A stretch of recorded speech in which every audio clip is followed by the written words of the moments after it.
Welcome to this surprise revival of the Alina Lee YouTube channel. Still with the same old text-to-speech device that no one can really comprehend. Hello to my audience of birds and lizards, with the occasional human being.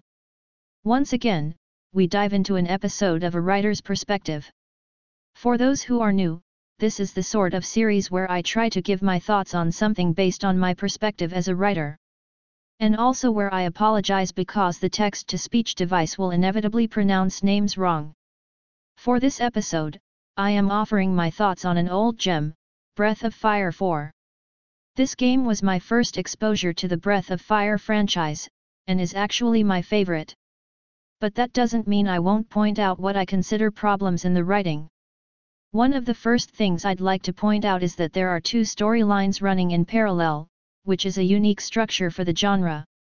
It is also something I thoroughly enjoyed and, moreover, applaud the inclusion of. While video games can sometimes jump from perspective to perspective, it is rare for them to use that ability to do what this specific game did, which I'll explain later. One of them focuses on the journey of Ryu, our amnesiac silent protagonist who ends up on a journey that's equal parts helping someone else and trying to shake some memories loose in his head. Accompanying him on this journey are a host of party members, from the kind and gentle Nina to the lovable mechanical goofball Shin. The other narrative thread focuses on Fu Lu, who is the final boss of the game. Though he has a strong case for arguing he isn't the villain of the game. Fu Lu's story is more sporadic and takes up less time than Ryu's, but what bits of his story we see has an impact not only on the other storyline but on the plot as a whole. Now, I want to say first that Breath of Fire 4 has a decent cast of characters. None of them are particularly badly written, though I feel like they lean more towards the flat side than the rounded. Most of them don't have much of a character arc, though they're written to believably react to events around them and there's occasional sparks of nuance to their character. I'm particularly fond of Ursula, a military officer that originally is in a position in opposition to Ryu and crew, but eventually joins them. There's also Fu Lu, who as noted gets an entire subplot dedicated to him and his character. And of all the major players in the game, he has the one with the most obvious and powerful character arc. I also consider it an example of a negative character arc done well, because the events portrayed make it easy to understand why he takes the position he does at the end of the game and may even encourage some players to side with him. I know I did. One of my main issues with the game is one of character writing. Since the main protagonist is a silent one, the plot and the rest of the cast has to pick up the slack in carrying and providing narrative momentum. That being said, as much as the characters are nice and more than just cardboard cutouts, I don't consider most of them all that memorable. Many of the ones I can remember with any level of clarity are the ones that have personality quirks or traits that were exaggerated or focused on, to the point where it can feel like that was all they were. There's only a few characters who manage to escape this issue, Ursula and Fu Lu. Which brings me to why I really wanted to do this episode, Fu Lu himself. Yes, the screen time we get that showcases his story isn't very long, but it has an impact. We see him develop a strong negative arc, where he goes from an aloof god figure to someone who actively wants to destroy the world and is arguably in a position to do it, too. And the way his story is set up and written, with him being betrayed by the very empire he built and the other horrible things done to him by those people? It is hard not to agree with him. There are many villains in video games and other media that argue the world is corrupt and should be destroyed, but we don't see the process by which they come to that conclusion played out the way it does in Breath of Fire 4. And I consider it a testament to the writing that the final boss has a position that is easy to understand and even agree with, even if you've spent more time seeing the opposite point of view via Ryu's story. In a sense, the strength of Fu Lu's story also shines a light on how much weaker Ryu's is.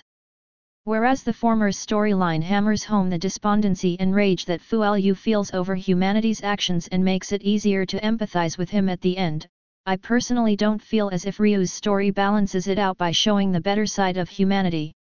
We do see glimpses of things being better, of people being kinder and more decent to one another, and Ursula, again, is a great example of finding compassion and justice even in the middle of a corrupt and monstrous society. But it never felt to me like they successfully provided a proper counter to the horrors that Fu Lu experiences, especially since we see that it isn't just him that's experiencing them.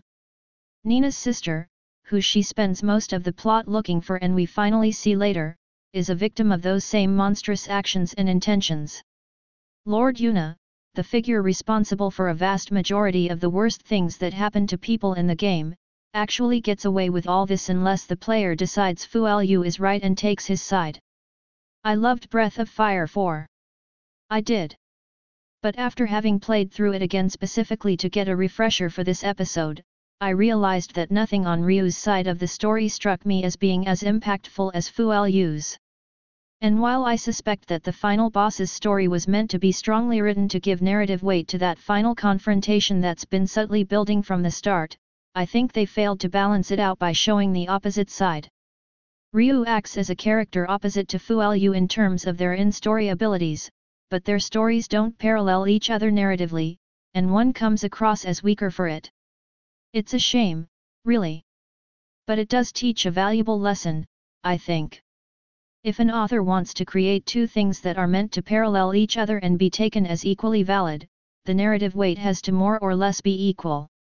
And the amount of time spent on one view over the other isn't always enough, because events have to show the countering perspective as valid. Ryu's portion of the plot was longer by far, but it didn't have the same impact to show humanity is or can be good, whereas Fu Lu's plot was much shorter but managed to do more in showing his final thesis that humanity deserves to be wiped out better. Surprisingly enough, the idea that people can be good is also shown clearly in Fu Lu's story.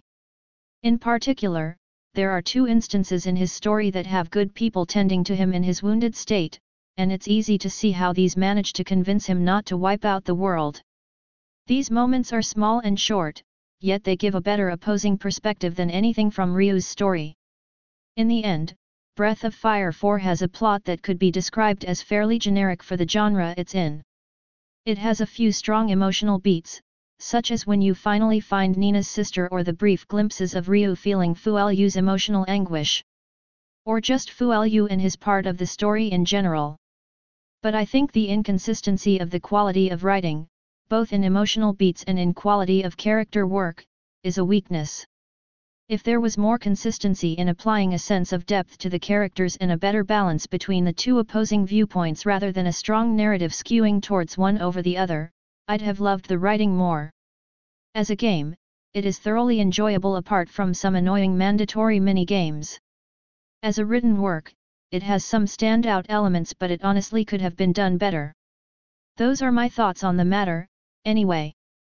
My specific perspective as a writer. And that's it for this episode. I am unsure if this is a revival of the channel, though I do have a few other episodes like this in mind. In the meantime, check out the description for links to other fun stuff. This is your resident robot author signing off.